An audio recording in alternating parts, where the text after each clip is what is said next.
Amma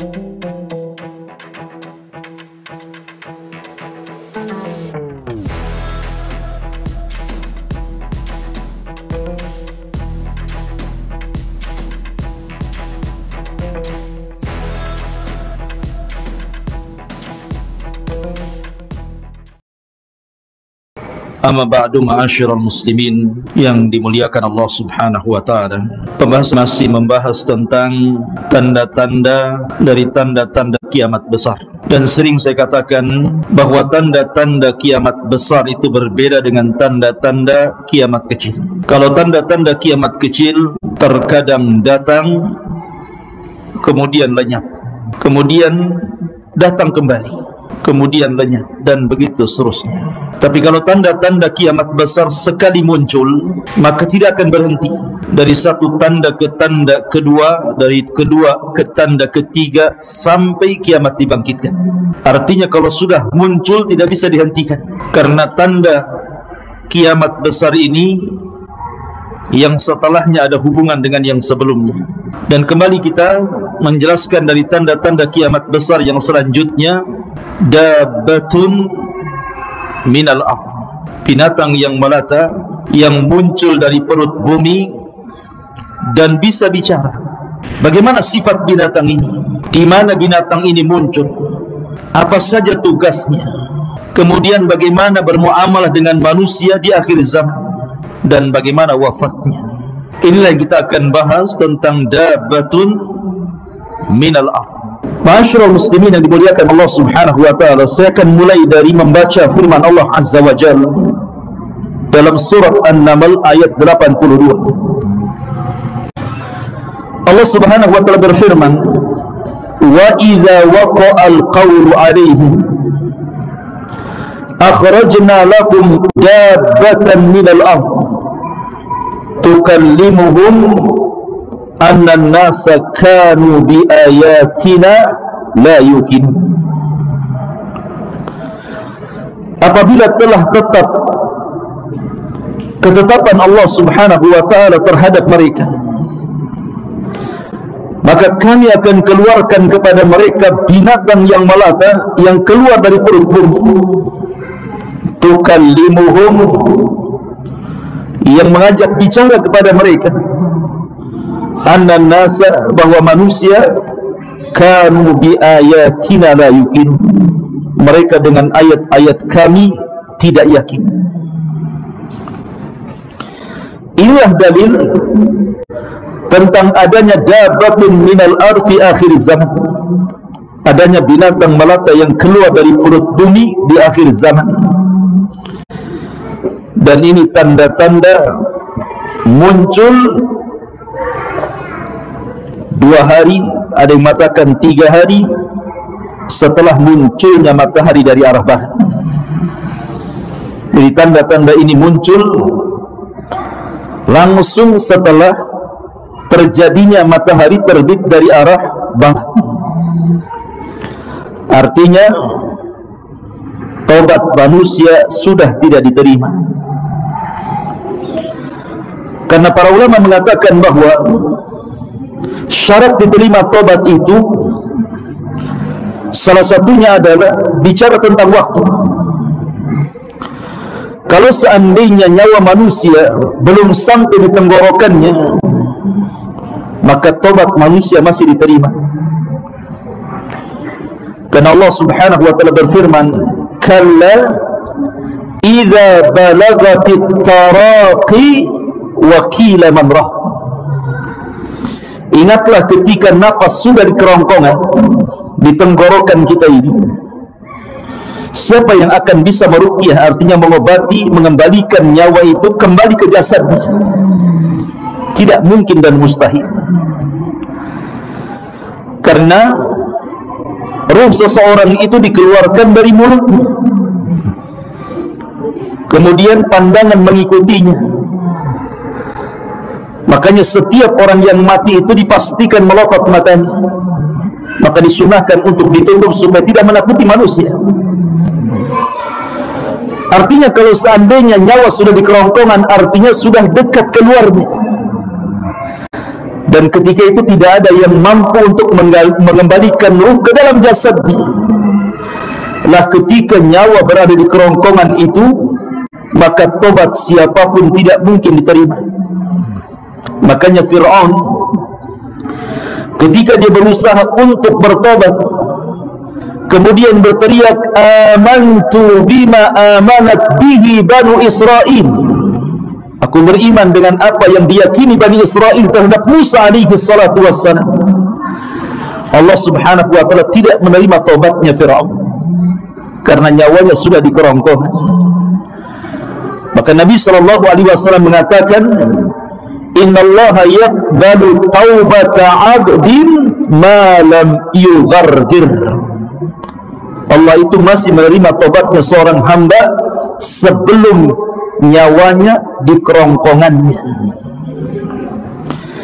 Kemudian yang kedua, tobat manusia tidak akan diterima kalau seandainya tulu'us syamsi min maghribiha, kalau seandainya matahari itu tiba-tiba terbit dari arah terbenamnya.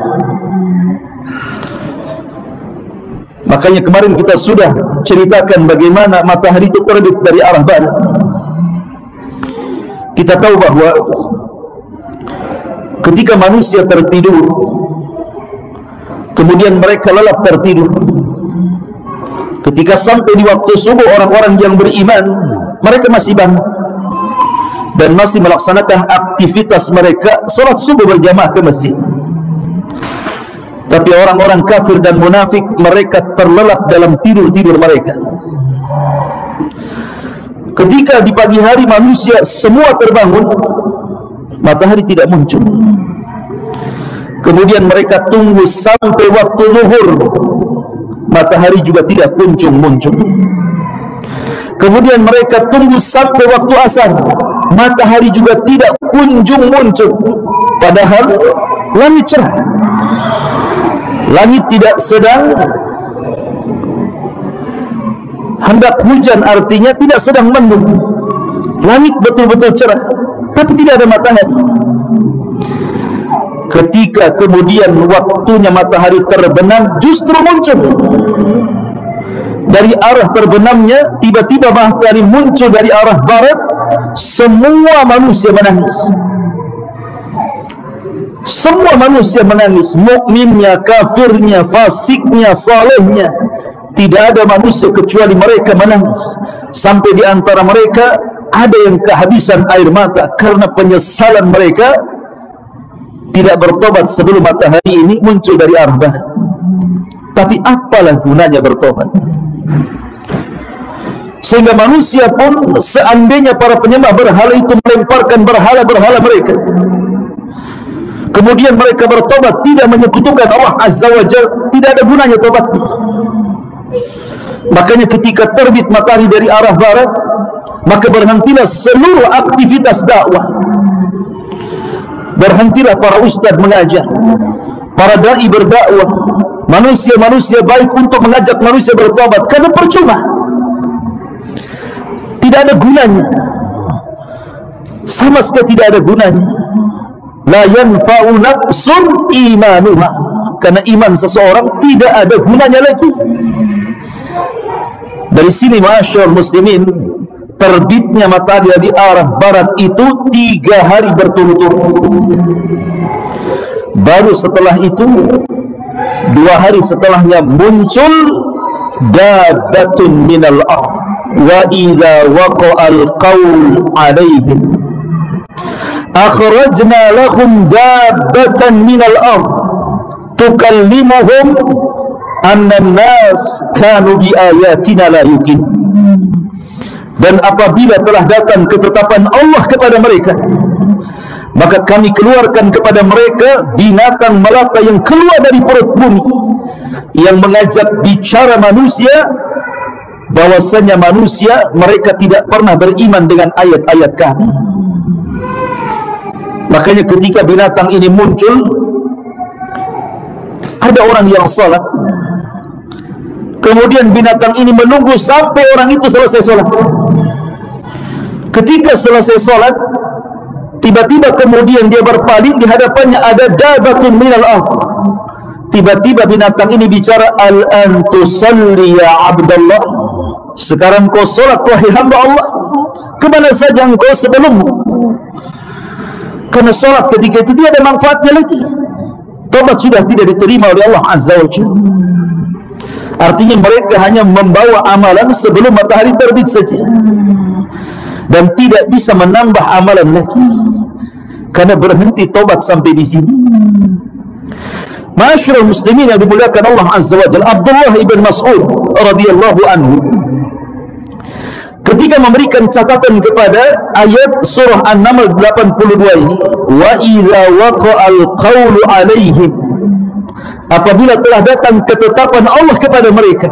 Apa yang dimaksud ketetapan Allah di sini? Kata beliau, ayyakunu bimautil ulama wa dhihabul ilmi wa raf'ul Quran. Kalau seandainya ketetapan Allah itu datang, maksudnya seluruh para ulama ketika itu diwafatkan oleh Allah. Dan ingat bahwa wafatnya para ulama itu musibah yang tidak bisa digantikan. Kalau hari ini presiden mati, wakilnya senang, besok dilantik dia. Kalau hari ini para pengusaha mati, besoknya datang pengusaha yang lebih hebat dan lebih handal dibandingkan sebelumnya. Tapi kalau ulama mati, tidak ada satupun yang bisa menggantikan posisinya. Karena kondisi ulama itu semakin jauh, maka kualitasnya semakin rendah. Siapa yang bisa menggantikan Imam Syafi'i setelah wafatnya Imam Syafi'i? Tidak ada. Siapa yang bisa menggantikan Imam Malik, Imam Ahmad, Abu Hanifah dan ulama-ulama yang lainnya? Tidak ada. Makanya Nabi SAW mengatakan, mautul alim musibatun la tujbar. Kematian seorang ulama itu musibah yang tidak bisa digantikan. Ma'asyiral muslimin yang dimuliakan Allah Azza wa Jalla. Kemudian yang kedua, zihabul ilmi. Ilmu sudah dicabut. Mereka sudah tidak mengenal salat. Apa itu salat? Mereka tidak mengenal puasa. Apa itu puasa? Mereka tidak mengenal zakat. Apa itu zakat? Tidak mengenal haji. Apa itu haji? Tidak mengenal apapun dari ilmu agama. Yang mereka kenal hanya lafaz la ilaha illallah. Itu pun mereka hafal dari bapak dan moyang mereka, bukan karena ilmu mengucapkannya. Apabila datang ketetapan Allah seperti ini, orang sudah tidak mengenal ilmu salat, ilmu puasa, ilmu zakat, ilmu yang lainnya, dan mereka hanya mampu mengucapkan la ilaha illallah. Itu pun diucapkan oleh orang-orang yang sudah tua di antara mereka. Itu pun mereka dengar dari nenek moyangnya, bukan karena ilmu. Hilang ilmu di sini. Maka itulah ketetapan Allah Azza wa Jalla. Kemudian yang ketiga, raf'ul Quran. Al-Quran diangkat. Hudzaifah ibn al-Yaman, seorang sahabat yang dikatakan sirrun Nabi, pemegang rahasia Nabi SAW, mengatakan bahwa nanti di akhir zaman Islam itu tinggal namanya, dan Al-Quran tinggal kertasnya saja. Jadi nanti di akhir zaman ketika antum membaca mushaf, tiba-tiba tulisannya hilang. Karena Rasul yang mengatakan nanti dalam satu malam Al-Quran ini akan diangkat, tulisan dan hafalan. Jadi sekarang kalau ada mushaf masih ada tulisannya, tapi nanti suatu malam hilang tulisannya. Antum membaca apa? Kertas kosong. Dan antum pun walau seandainya pun hafal beberapa ayat dalam Al-Quran, Allah hilangkan di dada-dadanya, sehingga tidak ada Quran baik bentuk tulisan atau bentuk hafalan. Apabila para ulama sudah mati semua, ilmu sudah diangkat, Quran sudah tidak ada lagi kecuali kertas kosong, kata Allah Subhanahu wa ta'ala, akhrajna lahum dzabatan minal ardh. Saat itulah Allah keluarkan binatang melata yang keluar dari perut bumi. Ini penafsiran siapa? Abdullah ibn Mas'ud radhiyallahu anhu. Ma'asyiral muslimin yang dimuliakan Allah Azza wa Jalla. ketika manusia, artinya bahwa keluar binatang ini, kondisi manusia sudah rusak, karena sudah tidak ada lagi yang membimbing mereka, karena para ulama sudah tidak ada. Apa yang dibimbing? Sehingga orang-orang yang beriman, yang bukan para ulama, mereka hanya mempertahankan keimanannya saja. Dan orang-orang kafir, maka mereka tidak mungkin keluar dari kekafirannya. Ketika itulah binatang melata ini muncul. Lalu apa tugasnya? Apa tugasnya binatang melata ini? Dan seperti apa bentuknya? Ma'asyiral muslimin yang dimuliakan Allah Subhanahu wa ta'ala, di sini Allah Subhanahu wa ta'ala menyebutnya dengan tukallimuhum. Artinya tukallimuhum itu tukhatibuhum. Artinya tukhatibuhum itu artinya mengajak bicara manusia. Jadi binatang ini bisa bicara.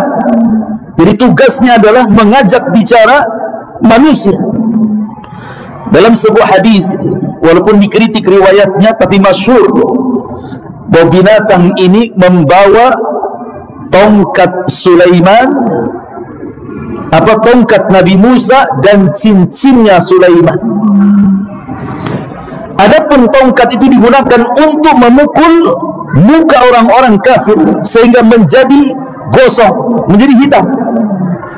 Adapun cincin untuk menstempel dahinya orang yang beriman sehingga bersinarlah wajahnya. Itu tugasnya dabatun minal ardh.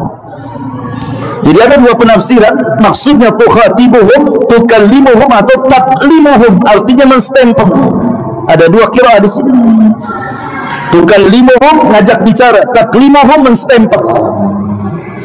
Itulah tugasnya dabatun minal ardh. Dan ketika sudah distempel, ikhwan, kalau seandainya sudah ditempel manusia itu, artinya di sini terbedakan antara orang-orang yang beriman dengan orang-orang kafir, karena sudah ada tandanya.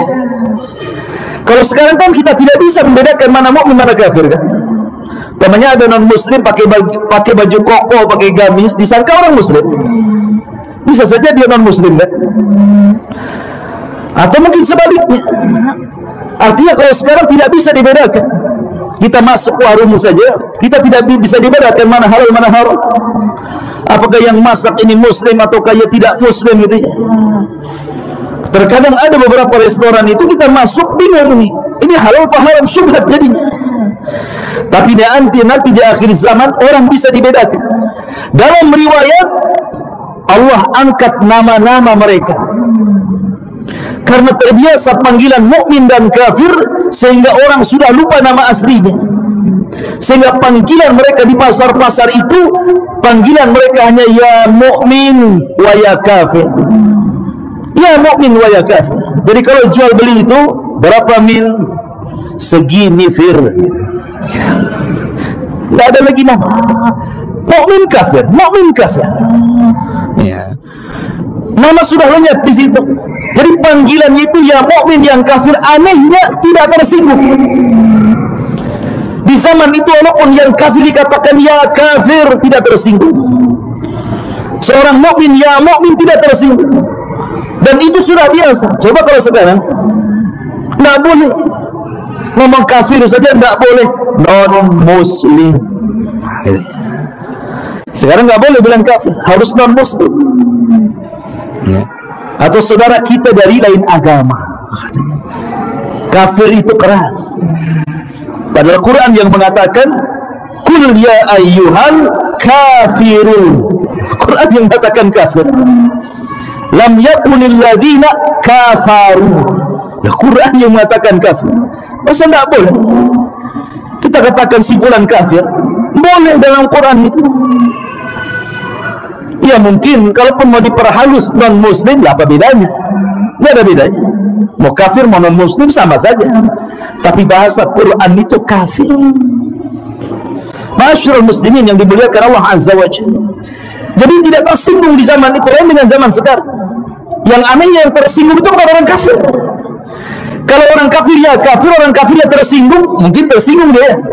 Ini yang tersinggung orang Islam, yang nggak terima orang kafir dikafir-kafirkan, itu orang Islam nggak terima gitu. Ini kan aneh jadinya ya.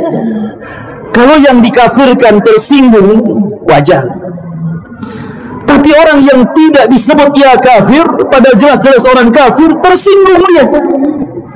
Kemudian membuat dalih macam-macam ini itulah.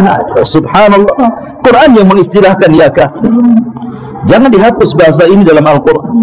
Quran itu tetap relevan sepanjang zaman, sejak zaman Rasul sampai hari ini, bahkan sampai kiamat dibangkitkan, akan sesuai dimanapun Quran ditempatkan, di zaman manapun, di tempat manapun, Quran itu akan relevan dengan zaman dan makan, waktu dan tempat.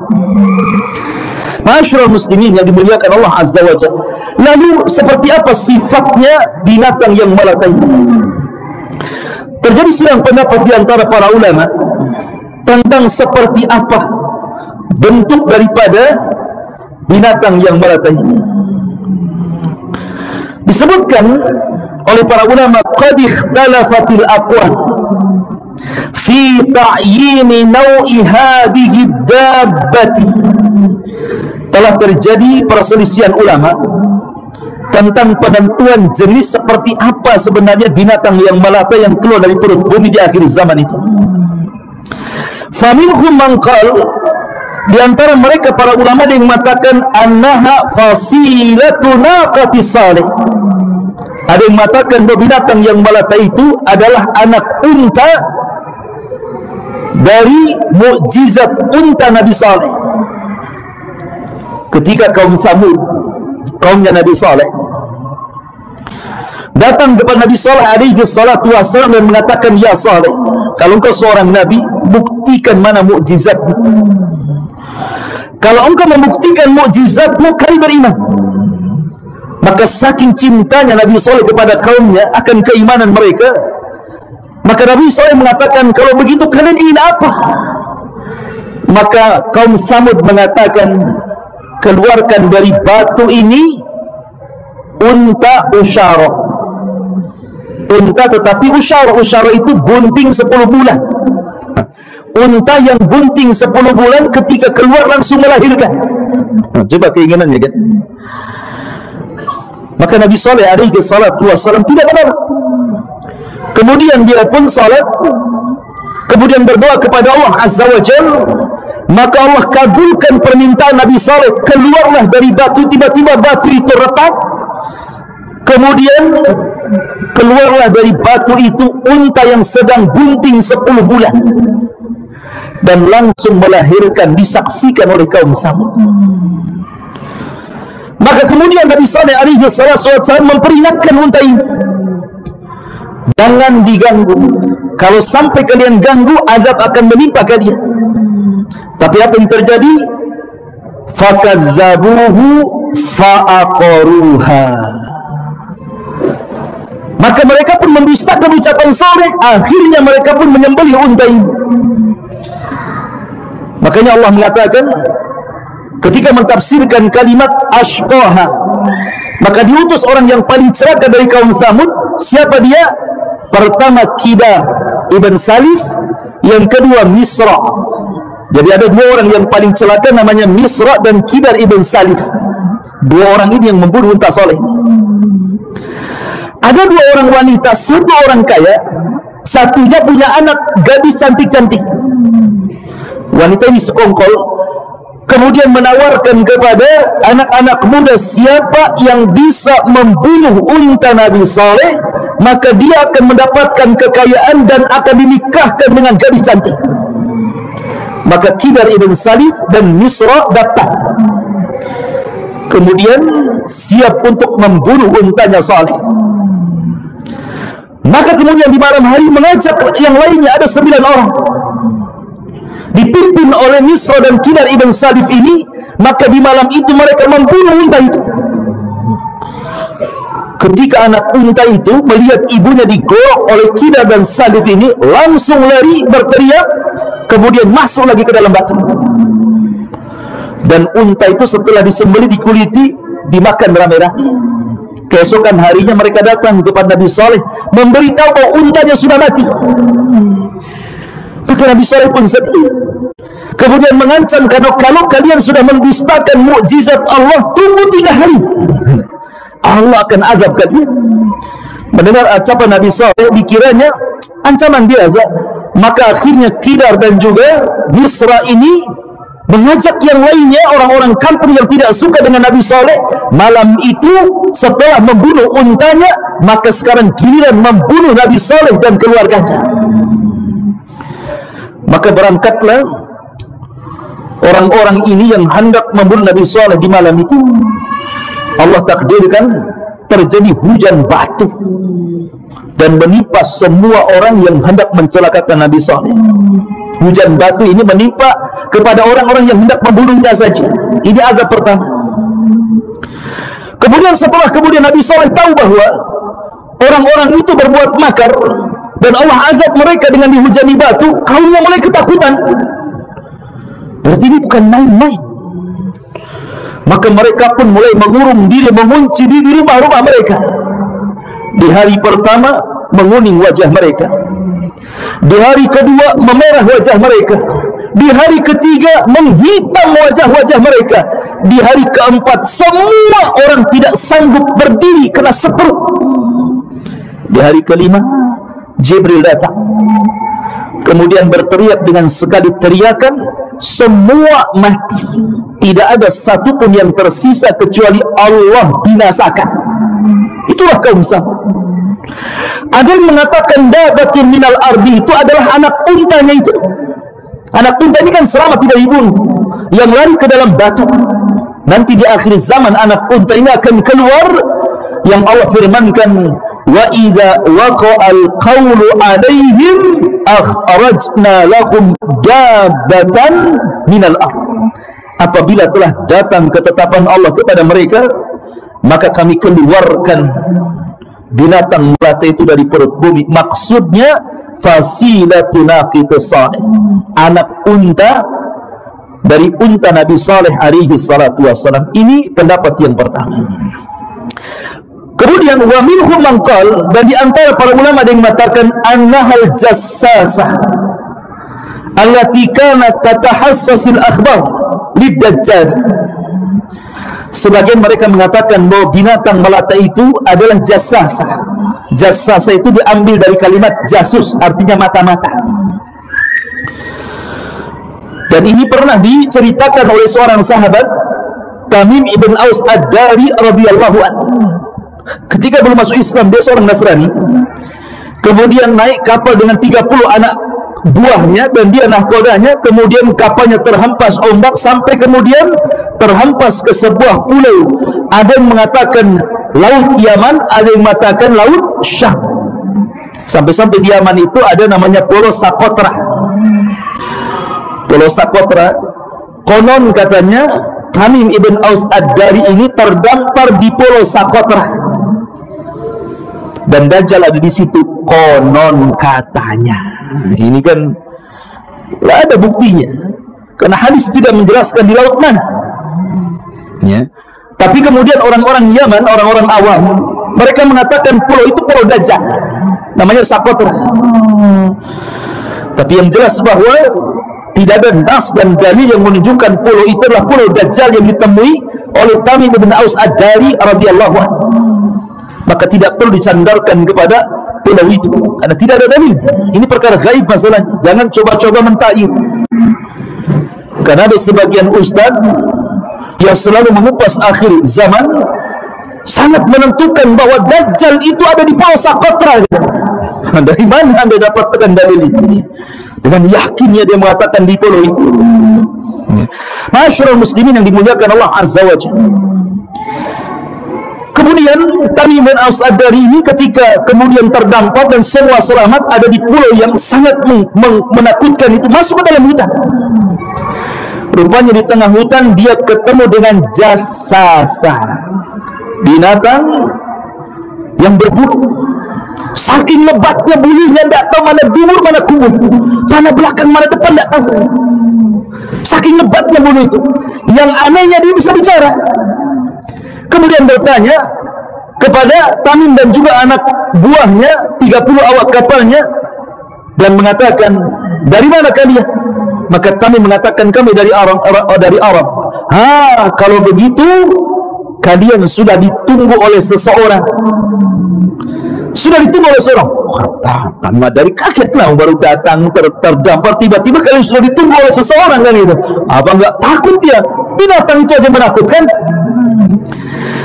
Akhirnya setelah kemudian diarahkan ke dair, ke tempat ibadah yang sudah kumuh, rupanya Tamim bin As-Adari mendapatkan seorang raksasa besar yang sedang dirantai tangan, leher dan kakinya, kemudian bertanya soal satu, Ainuz Zughar, mata air Zughar, yang kedua Tiberias, yang ketiga Nakhlu Baisan, kebun kurma Baisan. Kemudian bertanya soal Nabi yang sudah muncul atau tidak di Madinah, dan begitu seterusnya, sampai akhirnya ketika ketakutan kemudian keluar dari pulau itu, dia pun dengan rombongannya masuk ke dalam Islam, kemudian menceritakan kisah pertemuan dengan Jassasa dan orang yang dirantai itu. Maka Nabi SAW kemudian mengatakan, ya Tamim, tahukah siapa yang ketemu itu? Kata Tamim, dari Allah wa Rasul a'lam. Allah dan Rasul yang tahu. Kata Rasul, huwa Dajjal, yang kau temui adalah Dajjal. Tapi syahidnya bukan Dajjal, tetapi binatang yang berburu itu. Karena binatang yang berburu ini setelah kami adari, tidak lagi kemana, tidak tahu kematiannya kemana, perginya kemana, tidak tahu. Sehingga sebagian para ulama mengatakan bahwa dabatan minal ard dalam surah An-Naml 82 itu artinya Jassasa, jasusnya Dajjal, mata-matanya Dajjal, binatang yang berbulu. Ini satu pendapat. Kemudian pendapat yang lain dikatakan, wa minhum man qala innaha thu'ban, bahwa binatang yang melata yang keluar dari perut bumi dan bisa bicara adalah ular. Ala jidranil Ka'bah, ular yang menunggu di temboknya Ka'bah. Jadi ketika Nabi SAW berusia 15 tahun, terjadi banjir. Apalagi ketika itu terjadi perang yang disebut dengan Perang Fijar. Perang Fijar itu perang antara Quraisy dan Kinanah melawan kabilah Qais ibn Ailan. Gara-garanya adalah Qais ibn Ailan ini melakukan penyerangan pertama di Ashhurul Hurum, di bulan yang sangat mulia. Yang kedua di tempat yang sangat mulia. Pertama menyerang di bulan Hurum, bulan-bulan yang mulia, Dzulqa'dah, Dzulhijjah, Muharram dan juga bulan Rajab. Yang kedua terjadi di Mekah. Sementara orang Arab pantang melakukan jihad di bulan-bulan mulia itu. Lah kabilah Qais ibn Ailan ini menyerang orang dari Kinanah. Akhirnya Quraisy tidak terima, maka terjadilah perang yang disebut dengan Perang Fijar. Fijar itu diambil dari fujur. Fujur itu artinya jahat. Fa'alhamaha fujuraha wa taqwaha. Fujur itu karena dia melampaui batas. Orang Arab tidak boleh mereka menghormati bulan haram, apalagi tanah haram. Kabilah Qais ini menyerang Kinanah. Akhirnya Quraisy pun bersatu melawan kabilah Qais ibn Ailan. Terjadilah Perang Fijar dan Rasul ikut terlibat dalam perang itu. Walaupun ketika itu usianya masih 14 tahun, ada yang mengatakan 15 tahun. Terjadi 4 tahun peperangan ini. Lah ketika peperangan inilah banyak kemudian batu-batu dilempar, akhirnya terkena Ka'bah. Maka Ka'bah hancur sebagiannya. Ditambah-tambah kemudian terjadi banjir. Maka makin rusak lagi Ka'bah itu. Maka ketika itulah maka sepakat orang-orang Quraisy ingin merenovasi Ka'bah. Setelah terjadi Perang Fijar, kemudian perang namanya setelah itu perjanjian Hilful Fudul. Kan begitu urutannya. Perang Fijar dulu, kemudian Hilful Fudul. Hilful Fudul itu artinya mereka bersumpah untuk menolong orang yang dizalimi. Karena ada seorang laki-laki dari Zabid, dari Yaman, hendak mengantar dagangan pesanan Al-As ibn Wa'il As-Sahmi. Setelah pesanan itu datang kepada Al-As ibn Wa'il As-Sahmi, tidak mau dibayar. Maka marahlah seorang Arab dari Zabid Yaman ini, akhirnya berteriak di Ka'bah dan berdoa kepada Allah, minta supaya Al-As ibn Wa'il As-Sahmi mengembalikan barangnya karena nggak mau bayar. Didengar oleh orang Quraisy, bangkit mereka membela laki-laki ini. Maka akhirnya kemudian mereka sepakat untuk melawan Al-As ibn Wa'il As-Sahmi karena sudah menzalimi orang. Maka ini disebut hilful fudul. Mereka bersumpah untuk menolong orang yang dizalimi. Ya. Lah Nabi SAW ketika menjadi Nabi dan Rasul mengatakan, kalau seandainya terjadi hilful fudul, aku juga ikut terlibat lagi, katanya. Karena itu sebuah kebaikan menolong orang yang dizalimi. Makanya Rasul mengatakan, unsur akhaka zalim wal mazlum. Tolonglah saudaramu, baik dia zalim, artinya cegah kezaliman, ataupun mazlum, dia dizalimi. Intinya bahwa Ka'bah rusak gara-gara perang Fijar. Ada yang mengatakan rusak juga ditambah dengan adanya banjir. Sehingga orang-orang Quraisy ini ingin merenovasi Ka'bah. Ketika hendak mendekati Ka'bah, ada ular di situ. Mereka nggak berani dekat kepada ular itu. Mereka berusaha untuk mengusir ular, tidak mau. Dan mereka meyakini itu penjaga Ka'bah. Tapi kemudian tiba-tiba datang burung. Burung ini kemudian terbang, melihat ada ular, disambarnya oleh kakinya, kemudian dibawa terbang, kemudian entah berantah dibawa kemana. Kemudian mereka merasa bahwa amaliyah kita hendak merenovasi Ka'bah dikabulkan oleh Allah Azza wa Jalla. Karena buktinya penjaga yang mereka takuti sudah hilang. Entah berantah dilempar kemana oleh burung itu. Tapi ketika itu juga mereka tidak mau dekat Ka'bah. Mereka sudah bawa palu, siap digempur gitu ya. Kenapa mereka nggak berani? Karena kakek buyut mereka yang menyaksikan bagaimana Abraha menyerang Ka'bah diserang Ashabul Fil. Mereka takut kalau seandainya mereka merobohkan Ka'bah, kejadiannya seperti Abrahatul Asram diserang Ababil gitu. Jadi tidak mau dekat-dekat juga. Maka mendekatlah orang tua mereka, namanya Al-Walid ibn Mughirah, yang turun kepada surah Al-Mudaththir itu, Darni wa man khalaqtu wahida. Ini ayat ini turun kepada Al-Walid ibn Mughirah itu. Lah Al-Walid ibn Mughirah ini berani dia mengatakan, kalau seandainya memang ini sebuah kesalahan, cukup saya mati. Kalian tidak perlu datang, tidak perlu ikut menghancurkan Ka'bah. Tapi kalau tidak terjadi apa-apa dengan diri kita, maka berarti amaliyah kita diterima oleh Allah Azza wa Jalla. Maka setelah kemudian Al-Walid menghancurkan Ka'bah sekeping-sekeping, tidak terjadi apa-apa. Maka sepakatlah orang-orang Quraisy menghancurkan Ka'bah, kemudian merenovasinya. Cuman masalahnya karena kurang dana, karena mereka mensyaratkan dana halal, sehingga Ka'bah tidak sebagaimana Ka'bah yang dibangun Ibrahim. Mereka hanya sanggup membangun separuh, dan separuhnya lagi ditinggalkan, hanya dibuat lingkaran yang sekarang disebut Hijr Ismail. Harusnya Hijr Ismail masuk.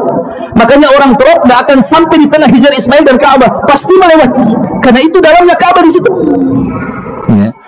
Intinya bahwa ada yang mengatakan bahwa ular ini ketika diambil burung kemudian dilempar entah berantah kemana, lah inilah yang kelak akan muncul di akhir zaman yang disebut dengan dabatun minal ardh. Ini pendapat yang ketiga. Kemudian juga kata para ulama, wa minhum man qala innaha insanun mutakallim yunadiru ahlal bid'ah wal kufri wa yujadiluhum. Pendapat yang keempat, bahwa binatang yang melata yang keluar dari perut bumi itu ya maksudnya manusia yang bicara. Manusia, bukan binatang, manusia yang membantah ahli bid'ah dan ahli kekufuran dan membantah kesesatan mereka. Berarti kalau ini ya sudah ada ustaz-ustaz yang membantah orang-orang yang menyelisih sunnah dan juga orang-orang yang kufur sejak zaman Nabi sampai hari ini ya banyak kan. Berarti dakwah itu sudah muncul sejak lama. Jadi saya juga termasuk dakwah lagi nih. Kalau ini penafsirannya kan ini. Kemudian ada juga yang mengatakan dakwah itu bentuknya aneh, sebagaimana diriwayatkan dalam beberapa referensi. Di antaranya adalah dari Ibnu Zubair radhiyallahu anhu, dia mengatakan dabatun minal ar, itu binatang yang melata yang dari perut bumi itu adalah ra'suha ra'su thawrin wa ainuha ainu hinzir wa udhunuha udhunu filin wa qarnuha qarnu ailin wa unukuha unuqa ni'amatin wa sadruha sadru asadin wa launuha launu namrin wa khasiratu hirrin wa zambuha zambu kabsin wa qawaimuha qawaimu ba'irin. Ini aneh. Jadi dabah itu adalah kumpulan sifat-sifat binatang. Kepalanya seperti kepala harimau, matanya seperti mata babi, telinganya seperti telinga gajah, tanduknya seperti tanduk rusa, lehernya seperti leher burung unta, dadanya seperti dada singa, warnanya seperti macan, rusuknya seperti rusuk kucing, ekornya seperti ekor kambing kibas, dan tingginya seperti unta besar. Kayak apa itu? Coba antum gambar. Kayak apa itu? Seperti itulah dabatun minal arid. Ini satu pendapat. Ada juga yang mengatakan bahwa dabatun arid itu besar. Besar, binatang yang besar, kakinya belum keluar dari bumi, kepalanya sudah menyentuh awan. Anda bisa bayangkan, kakinya belum keluar dari bumi, dia kan binatang yang keluar dari perut bumi, kakinya belum keluar, kepalanya sudah menyentuh awan. Sebesar apa itu binatang itu? Tapi kata para ulama bahwa riwayat-riwayat tentang masalah sifat-sifat dabatun minal ard, kalau tidak diambil dari hadis-hadis lama ataupun dari kisah-kisah Israiliyat, wallahu a'lam, kita tidak bisa menentukan sifatnya seperti apa. Yang jelas binatang yang melata yang akan kuat di akhir zaman dan mengajak bicara menstempel mukmin kafir, dan semua manusia akan distempel dan akan dipukul. Tidak ada yang terlewatkan dari semua manusia. Satu dunia. Berapa hari? Ada yang mengatakan 3 hari. Satu dunia 3 hari, cepatnya. Nah, itu kuasa Allah Subhanahu wa ta'ala. Subhanakallah bihamdika, asyhadu an la ilaha illa anta astaghfiruka wa atubu ilaik. Allah ta'ala. Assalamualaikum warahmatullahi wabarakatuh.